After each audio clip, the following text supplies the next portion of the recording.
Hello everyone.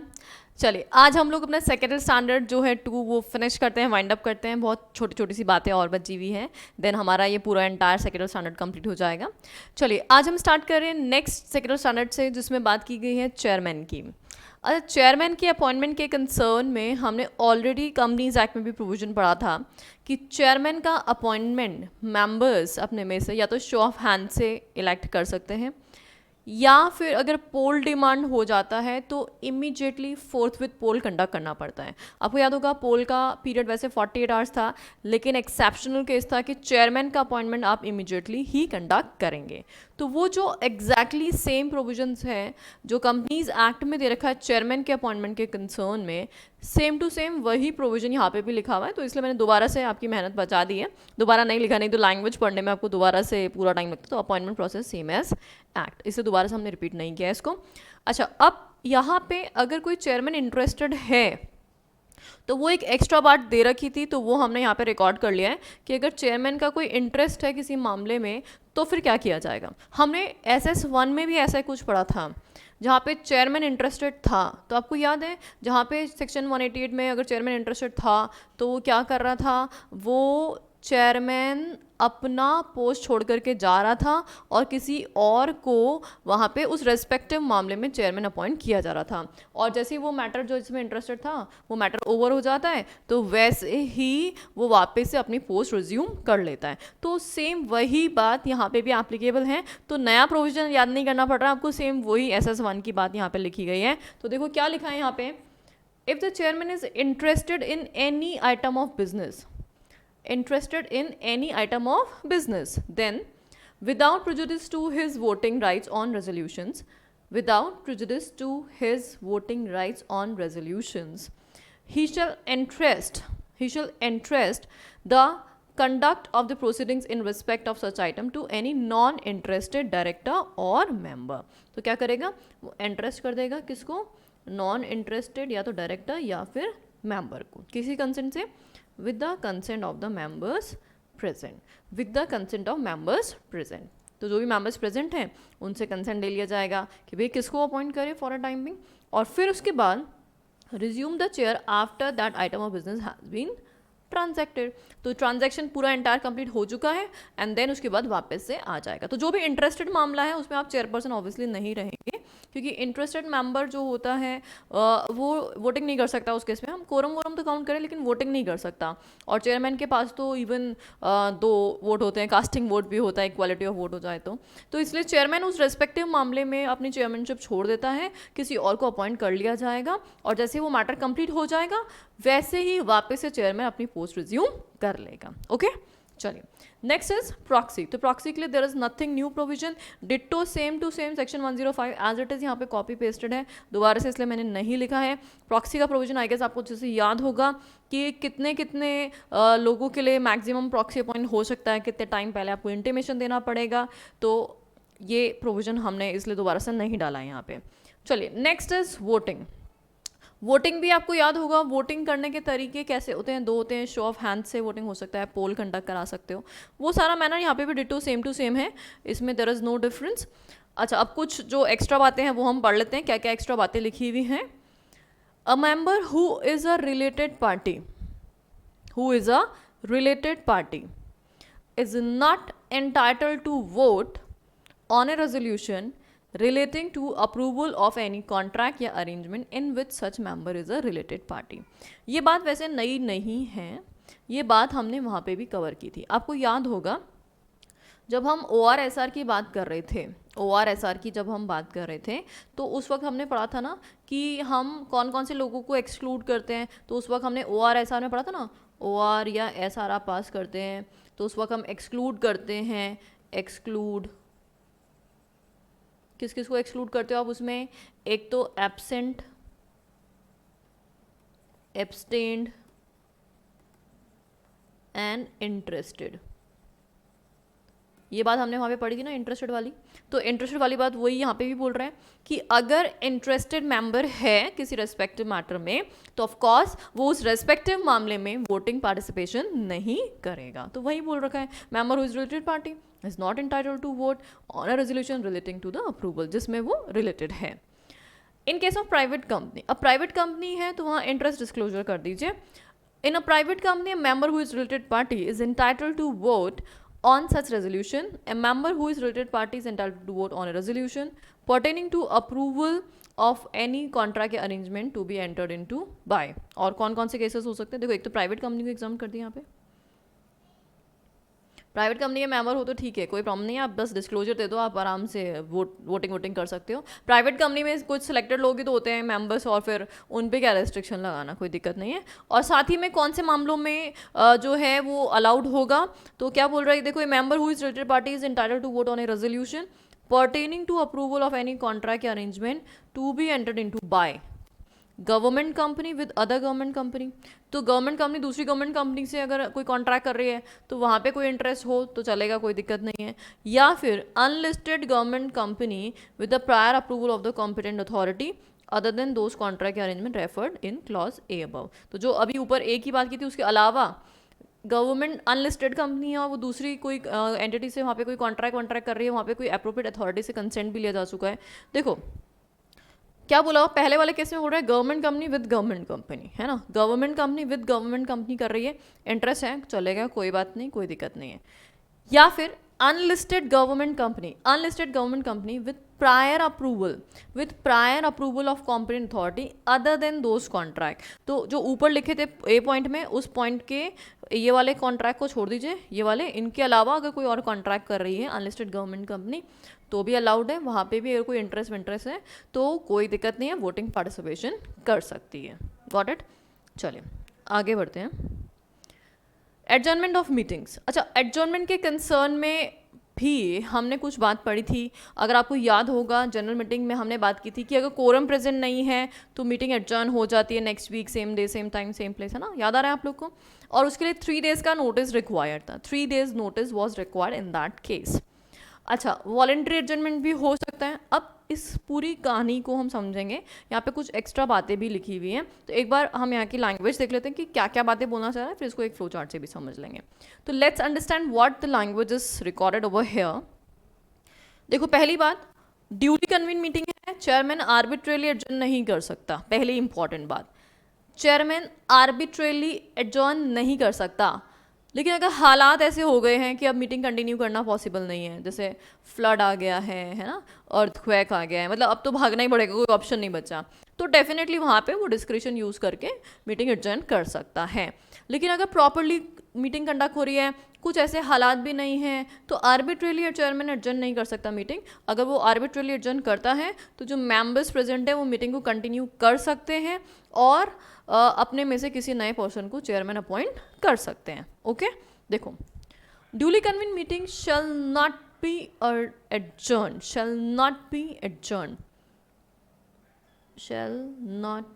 Adjourn, duly convene meeting की बात हो रही है. unless circumstances so warrant, the chairman may adjourn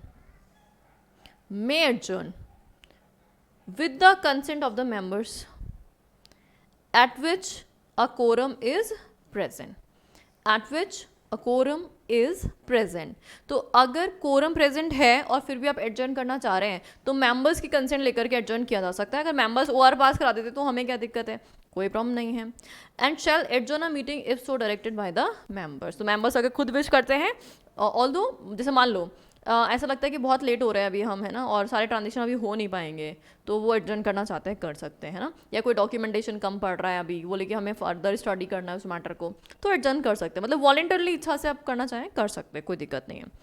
meeting shall stand adjourn for want of requisite quorum. The chairman may also adjourn a meeting in the event of disorder और other like causes when it becomes impossible to conduct the meeting and complete its businesses. तो अगर आप अपनी business को complete नहीं कर पा रहे हैं, इट इज़ नॉट पॉसिबल कि हम कंटिन्यू कर सकें मीटिंग को, हालात ऐसे नहीं हैं, कंडीशंस ऐसी नहीं हैं, तो उस केस में मीटिंग को एडजर्न किया जा सकता है. तो 2 रीज़न होगा, एक तो due to want of quorum होता है और एक वॉलेंट्री एडजर्नमेंट होता है. दोनों तरीके से एडजर्नमेंट हो सकता है. ओके, अब इसमें क्या बोला, अगर meeting sine die, meeting is adjourn sine die और for a period of 30 days or more, A notice of the adjourned meeting shall be given in accordance with the provisions contained herein above related to the notice. अच्छा, अब इस provision को समझने के लिए पहले हम एक काम करते हैं, एक फ्लो चार्ट बना लेते हैं.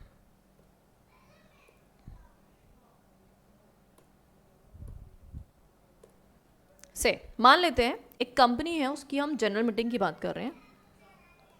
जनरल मीटिंग, इसका हो रहा है adjournment.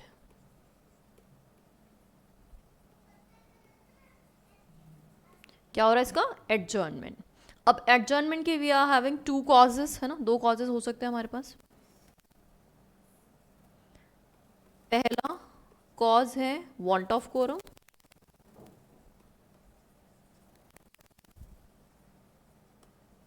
Want of quorum, quorum नहीं प्रेजेंट था इसलिए एडजॉर्न कर रहे हैं. दूसरा कॉज क्या है? Voluntary adjournment.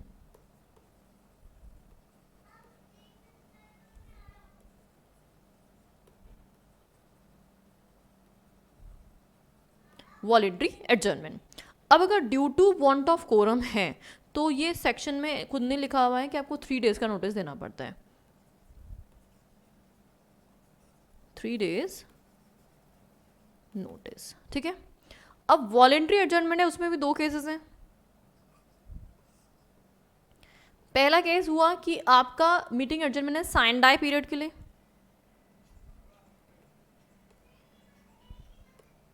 या फिर मोर देन 30 डेज के लिए. साइन डाई या मोर देन 30 डेज के लिए था. साइन डाई का मतलब समझते हैं इनफाइनाइट पीरियड के लिए, मतलब पता नहीं है कब रिज्यूम होगी, उसको बोलते हैं साइन डाई. या फिर 30 दिन से ज़्यादा पीरियड के लिए मीटिंग एडजॉर्न हो रही है. और वॉलंटरी एडजॉर्नमेंट में दूसरा केस हो सकता है कि मीटिंग 30 डेज से लेसर पीरियड के लिए एडजॉर्न हो रही है.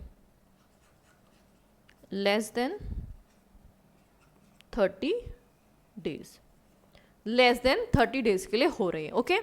अब अगर साइन डाई पीरियड के लिए हो रही है या मोर देन 30 डेज के लिए हो रही है तो उस केस में आपको प्रॉपर नोटिस देना पड़ेगा. प्रॉपर नोटिस मतलब 21 डेज का जो नोटिस आता है, तो यहाँ पे जाएगा प्रॉपर नोटिस.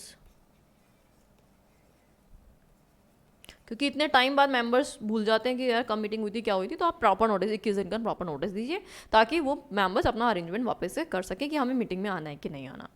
वेयर एज अगर लेस देन 30 डेज के लिए मीटिंग एडजॉर्न हो रही है तो यहाँ पे नोटिस नॉट रिक्वायर्ड होता है. नोटिस नॉट रिक्वायर्ड होता है, यहाँ पे नोटिस की जरूरत नहीं पड़ती. लेकिन लिस्टेड कंपनी अगर होती तो अगेन एक्सेप्शन में फॉल करेगी. तो लिस्टेड कंपनी के केस में तो आपको नोटिस देना ही पड़ेगा. ठीक है. अब एक बार इसकी लैंग्वेज पढ़ लेते हैं. Let's see what is being recorded. 3rd paragraph वापस रीड कर देती हूँ. If a meeting is adjourn sine die, sine die मतलब infinite. Sine die it means infinite, infinite or a period of 30 days or more, a notice of the adjourned meeting shall be given in accordance with the provisions contained herein above relating to the notice. Notice से related जो भी provisions है वो follow करने पड़ेंगे. If a meeting is adjourned for a period less than 30 days, the company shall give not less than 3 days notice specifying the day, time, venue of the meeting to the members either individually or by publishing an advertisement in a vernacular newspaper in the principal vernacular language of the district in which the registered office of the company is situated, an English newspaper in English language both having a wide circulation in that district. तो ये क्या बोल रहे हैं? अगर 30 days से laser period का है, अब देखो जो हमारा प्रोविजन है कंपनीज एक्ट के हिसाब से तो लेसर पीरियड में आपको नोटिस देने की ज़रूरत नहीं होती. लेकिन अब इसने क्या बोल दिया कि अगर आप for a period less than 30 days, less than 30 days के लिए मीटिंग एडजॉर्न कर रहे हैं तो कंपनीज एक्ट के हिसाब से रिक्वायरमेंट नहीं थी, लेकिन यहाँ पे रिक्वायरमेंट ऐड कर दी है. तो यहाँ पे जो नोटिस नॉट रिक्वायर्ड था वो एज पर कंपनीज एक्ट था, लेकिन अब यहाँ पे इनको 3 दिन का नोटिस देना पड़ेगा. तो ये था प्रोविजन कंपनीज एक्ट का,